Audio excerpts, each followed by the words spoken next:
ലോക്സഭാ തിരഞ്ഞെടുപ്പിൽ ബി.ജെ.പിയുടെ ഏറ്റവും വലിയ പ്രചാരണായുധമായിരുന്നു രാമക്ഷേത്രം. ഇന്ത്യയിലുടനീളം ബി.ജെ.പി പ്രധാനമായും വോട്ട് തേടിയത് രാമക്ഷേത്രത്തിൻ്റെ പ്രാണപ്രതിഷ്ഠയുടെ ശോഭ ഉയർത്തിക്കാട്ടിയായിരുന്നു. എന്നാൽ തിരഞ്ഞെടുപ്പ് ഫലം വന്നപ്പോൾ ഏറ്റവും വലിയ തിരിച്ചടി നേരിട്ടതും ഇതേ മണ്ഡലത്തിൽ നിന്നു തന്നെയാണ്.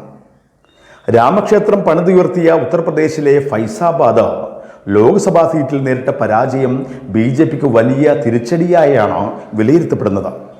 ഫൈസാബാദിലെ നഷ്ടം അങ്ങനെ 100 കിലോമീറ്റർ അകലെയുള്ള ലോക്സഭാ സീറ്റായ ശ്രാവസ്തിയിലും അലയടിച്ചുവെന്നാണ്. അയോധ്യയിൽ രാമക്ഷേത്രം നിർമ്മിക്കുന്ന ട്രസ്റ്റിൻ്റെ തലവനായ നൃപേന്ദ്ര മിശ്രയുടെ മകൻ സാകേത് മിശ്രയാണ് ശ്രാവസ്തിയിലെ ബി.ജെ.പി സ്ഥാനാർത്ഥിയായിരുന്നത്.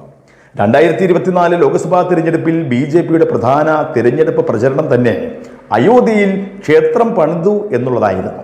ജനുവരി 22-ന് ക്ഷേത്രത്തിലെ രാംലല്ല വിഗ്രഹത്തിന്റെ പ്രാണപ്രതിഷ്ഠാ ചടങ്ങ് പോലും ബി.ജെ.പിക്ക് രാജ്യത്ത് അനുകൂല തരംഗമുണ്ടാക്കുമെന്നായിരുന്നു അവരുടെ കരുതൽ.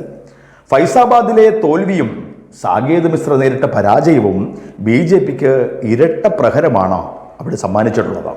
സമാജ്വാദി പാർട്ടിയോട് ബി.ജെ.പി 2 സീറ്റുകളിലും തോൽക്കുകയാണ് ഉണ്ടായത്. എസ്.പിയുടെ രാം ശിരോമണി വർമ്മ ശ്രാവസ്തിയിൽ ബി.ജെ.പിയുടെ സാകേത് മിശ്രയെ പരാജയപ്പെടുത്തിയപ്പോൾ അയോധ്യയിലെ പ്രാണപ്രതിഷ്ഠാ ചടങ്ങ് കഴിഞ്ഞ മാസങ്ങൾക്ക് ശേഷം ഫൈസാബാദിൽ ബി.ജെ.പിയുടെ ലല്ലു സിംഗിനെ അവരുടെ സ്ഥാനാർത്ഥി അവധേഷ് പ്രസാദാണ് പരാജയപ്പെടുത്തിയത്. ബി.ജെ.പിയുടെ ലല്ലു സിംഗ് 2014 മുതൽ ഫൈസാബാദ് എം.പിയാണ്. ശ്രീബുദ്ധൻ തപസ്സനുഷ്ഠിച്ച സ്ഥലവും മുൻ പ്രധാനമന്ത്രി അടൽ ബിഹാരി വാജ്പേയിയുടെ കർമ്മഭൂമിയും ആയതിനാൽ ചരിത്രപരമായും സാംസ്കാരികമായും ശ്രാവസ്തി വളരെ പ്രധാനമാണ്. ബുദ്ധമതത്തിൽ ശ്രാവസ്തി ഒരു പ്രധാന സ്ഥാനം വഹിക്കുന്നു. ബുദ്ധമത പുരാണങ്ങൾ അനുസരിച്ച് ഗൗതമ ബുദ്ധൻ ജ്ഞാനോദയം നേടിയ ശേഷം നിരവധി അത്ഭുതങ്ങൾ പ്രവർത്തിച്ച സ്ഥലമായാണ് ഇത് അറിയപ്പെടുന്നത്.